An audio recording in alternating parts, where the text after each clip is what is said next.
In this video, I'm going to cover a Solana gaming project called MixMob.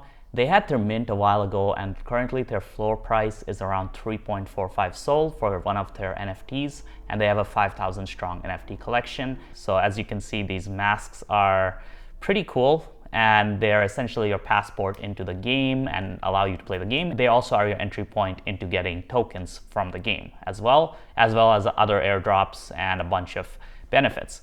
So let's dive into this project, but before we do, first of all, I want to give a shout out to Cyberwolves DAO. So Sparksy from Cyberwolves was one of the people who put me onto this project. So I asked him if I could give him credit. He just said, hey, just tell people about Cyberwolves DAO. So guys, these guys are the leaders in crypto gaming research. They're a private Discord, and you have to apply right over here. So if somebody's watching this who's really interested in gaming investment and you can bring some value to the Discord, I would really invite you guys to join. I've really enjoyed in there. I'm getting a lot of alpha out of it, and I'm also obviously contributing as much as I can. So check out their Discord because they have been really helpful, and Sparksy is the one who kind of put me on about this project. Now, what is MixMob, right? So MixMob is essentially a play-to-earn game that's powered in Solana. As you can see, they have a really professional website and a really unique art style. They have this kind of like interesting art style that it's a little bit high culture and colorful. It's hard to describe. It kind of reminds me of, let's say, these clothing brands that are really high end. And if you look at it, they have incredible looking NFTs as well, right? So these NFTs are pretty mind-blowing. So the one thing I don't like about their website is because they're so focused on the culture side, it took me a while to figure out what the game was actually about, right? Because this description's a little bit vague. It's like, they deleted our culture. Now it's time to get our culture back. Okay, that doesn't really explain much. But once I dove in, it became clear what this game was about. So the first thing I look at before I even dive into the tokenomics or how the game works is the team. So if you actually scroll down here onto their website and you go to the core team right over here, you can see their team members are stacked, right? These guys are experienced. So Juan over here has 15 years of art director experience, which is why the art is incredible. Stu over here has been a creative director and he's worked with IBM, HSBC. So he has the least kind of gaming experience, but obviously Juan has a lot of experience with Xbox, Valve, and then other big brands. Winston right over here has worked with EA, Epic Games, so he's a technical director. So on the gaming side, they have really strong people. Mr. Cohn over here is the associate art director. Again, he's worked with a lot of big brands like Xbox. And then the CEO is Simon right over here. And Simon's worked in the gaming industry for a long time. He's worked with EA, PokerStars, Microsoft, Disney, and he's essentially a very experienced game producer. So these guys have a really powerful team over here. And if you actually look at their YouTube channel, they actually have a meet the team where Simon basically introduces himself. So that's one thing I love, is a fully doxed team with experienced team members. They know what they're doing. This is not some anonymous team. So that flies, and that's our first filter that we're gonna look at. So that's really great, where the game's looking bullish already. Now let's actually talk about the game, right? What does the game look like? So with the game, right, and on their website, they have this docsend kind of mini white paper, and essentially the game uses your avatar, right? So your mask, you have 5,000 of these. I think they had an original plan for 10,000, but they reduced it to 5,000 supply. So you have 5,000 of these avatars, and these are the masks, right, the NFTs, and you need to be able to use them to play in game, at least to start with. So they do have a big focus on UGC in their game. So essentially, they have this whole thing of basically style that, different clothing items and so on that will be created by the community. Now, in terms of gameplay, they have two gameplay modes that they're going to start out with. The first is this kind of card strategy game and racing game, right? So in this, you use these mix bots, right? Which are essentially these kind of like assistant / pet AIs, right? And you need to have at least 3 of these mix bots. And from what I understand, if you do hold the NFTs, you potentially get access to these from the airdrops. But yeah, these are essentially mixed bots that you use for the racing game. So you have two parts of it, right? You have a card strategy game, right? So you essentially can build a 30 card deck from 70 cards, and then you kind of battle and so on. And you play until you get 3 losses or 8 victories, and you'll be given rewards, which will be their in-game token most likely based on the number of wins you get. So this is kind of a card game, very simple to execute, but obviously it makes it easier for them to succeed because instead of being super ambitious, they're going with something small.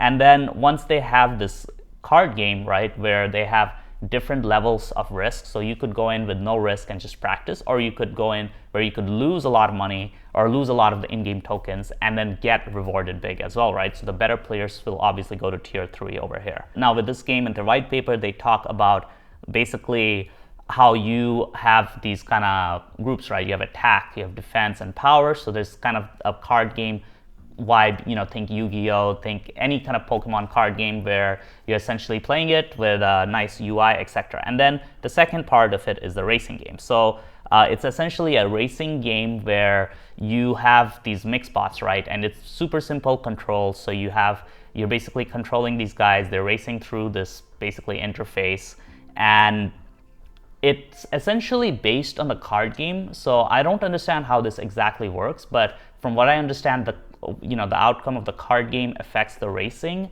and the gameplay mechanics are still a little bit unclear to me. But I do think that once they release some proper gameplay footage, we'll have a better understanding. But the team is solid, so I do think they know what they're doing. So the team isn't the best at this point, up till this point, at explaining their vision, in my opinion, because on the website, I thought it looked really cool, right? It just felt a little like I had to really dig in to understand things. And even with the white paper, I still am struggling to understand how the gameplay mechanics work. However, they are coming out with their white paper / light paper tomorrow. So unfortunately, the video will probably be out by then. So I will link to that when it does come out, so you guys can go check it out. But I wanted to just get this video out early and not wait for it, right? So that is their first phase of gameplay, right? The card game and the racing game. So very simple, easy to execute on. And if it's fun, obviously people will play because they get to earn, and there's a level of risk, there's a level of fun.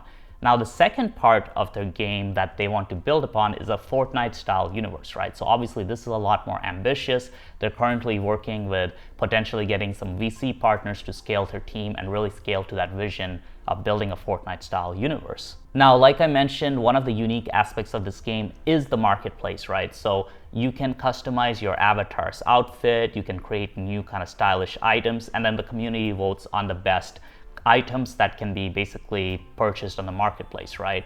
And I imagine that there probably will be a component, if you have a winning design, you get a percentage of the, basically sales and so on.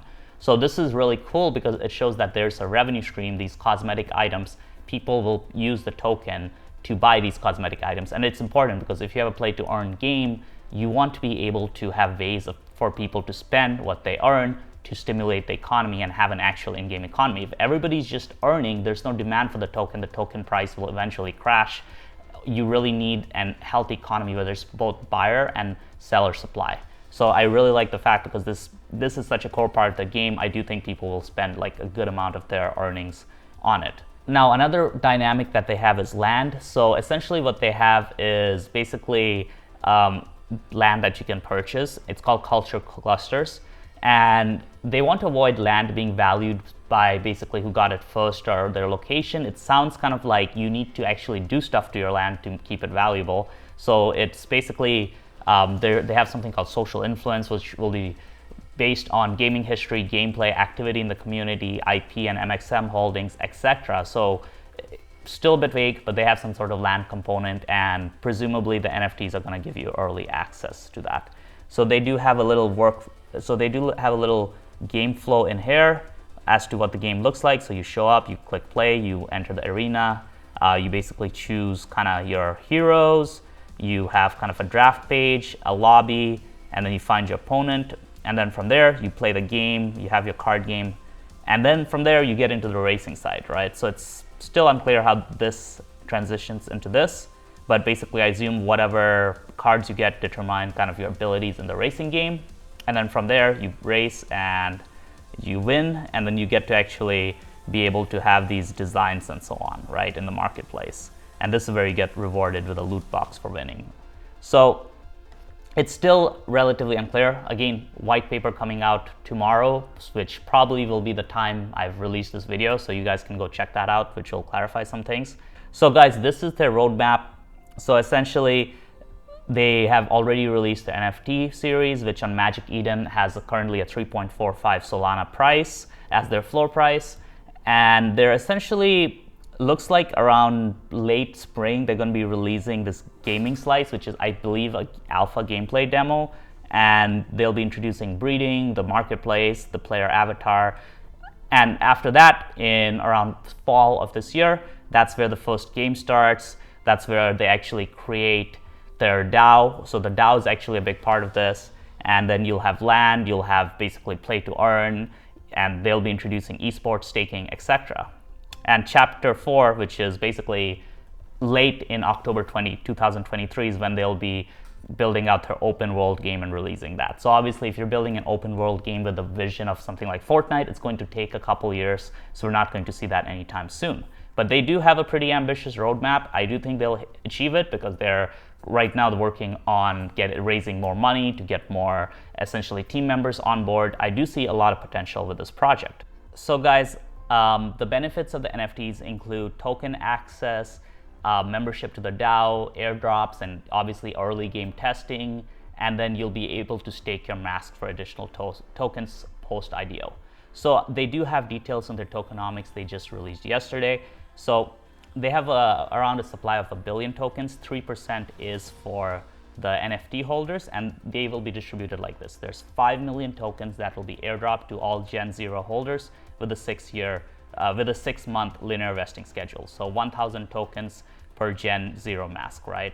Now, essentially, they will announce in advance the day when the airdrop happens, etc. So 1,000 tokens airdrop per mask. Obviously, this depends on what price the token has. And then they'll have 25 million available by staking rewards. You'll get seasonal accessories. You'll get things like limited editions, glasses, headphones, etc. via monthly loot box airdrop per mask. So you have to stake your masks for 1 year, and there will be 5,000 tokens per mask that's going to be distributed, right? And it's going to be done randomly, right? So it's going to be on a per loot box basis. So some people might get more, some people might get less, but roughly 5,000 per mask. And then the staked masks can be used in game. You just can't sell them. So this is a really, really good idea because you're essentially ensuring that people are locking up the mask supplies. So the masks are going to get more and more valuable if the game takes off. Now, another benefit of the MixMob masks, and aka the NFTs, is basically their DAO, right? So they've allocated 10% of their mint towards supporting the basically DAO, and they essentially have an NFT DAO, right? So they're going to purchase other NFTs. So owners will decide which NFTs to purchase. So some NFTs will be sent out and distributed to the mask holders. Others will be displayed in a virtual gallery. And on top of that, 30% of the actual secondary sales for these MixMobs are going to be distributed to the NFT DAO, right? So that's really cool. And obviously, one mask equals one vote. So if you have more masks, you have more votes, right? So this is really cool because they have a DAO. They're funding it with 10% of their mint plus 30% of secondary sales. So DAO will be relatively well funded, right? That's not a small amount of money coming into their DAO. And they're essentially, as a DAO, you can decide what to invest in. And I imagine the DAO treasury will grow over time as the DAO purchases more and more NFTs and gets into good projects. So that's really cool. Now, like I said, you also get early access to the game and gameplay modes. So you will get early access to the alpha on April 2022.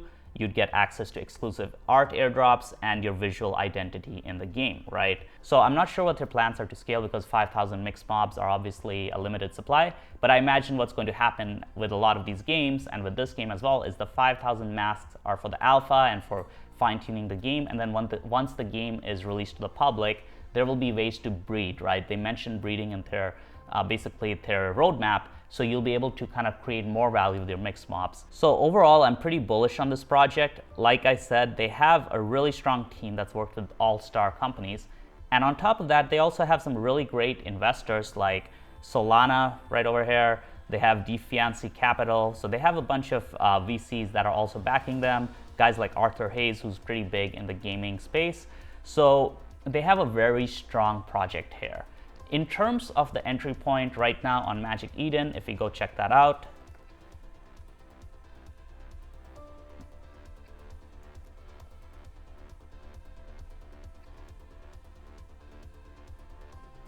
in terms of the current entry point at 3.4 Solana, I do think that's a relatively good entry point. It's a good price to get in. However, it's not something like PanzerDogs. So PanzerDogs, I believe they'll get a higher allocation of token supply based on their white paper. They haven't given a specific percentage, but based on the image I saw in their white paper, I think with the PanzerDogs, you'll likely see a higher percentage of their token supply being given to NFT holders. So for me, MixMob is an 8 out of 10 in terms of a purchase decision. Floor price is 3.4 Sol, which is a slight bit high, but I do think it's a good decision. I just bought one yesterday. I'm going to probably purchase 1 or 2 more, as I love the art style, I love the aesthetic, I love the team. I do think this project's going to do well. I think in terms of overall, if the percentage for NFT holders was slightly higher on their token side, I would have been a little bit more inclined to invest heavily. But I do think this is a project where if you do buy 3 to 5 of these, you're making a relatively solid bet. In my opinion, the risk is fairly low because these teams know what they're doing. And also they have some catalysts, right? So whenever the token IDO happens, that's going to be huge, right? Because if they sell, let's say 5% of their token supply on the IDO, and basically the IDO sales end up resulting in a higher valuation of the token, if you hold the NFT, you could make back more than you paid just through that, right? Through the token airdrops. So the key here is this is definitely a longer term project. You have to stake your NFTs for a year. So I personally would give this project 8 out of 10. I like Panzers a little bit more. Panzers for me are a 9 to 9.5 out of 10. So my personal allocation to PanzerDogs is 59 PanzerDogs at this point. With these guys, it's probably going to be 3 to 5. So overall, yeah, if you like these guys, if you like their aesthetic, go for it. I would highly recommend it. So guys, let me know what project you'd like me to cover next. I like to cover projects that are gaming or utility focused, especially if they're on Solana or maybe some of these other tier 2 blockchains. I like to get these undervalued projects and get in before the hype, right? So that's why I like covering the projects that I am. So guys, make sure to also hit the like button and subscribe, because as you guys know, I just started this YouTube channel. It's super young.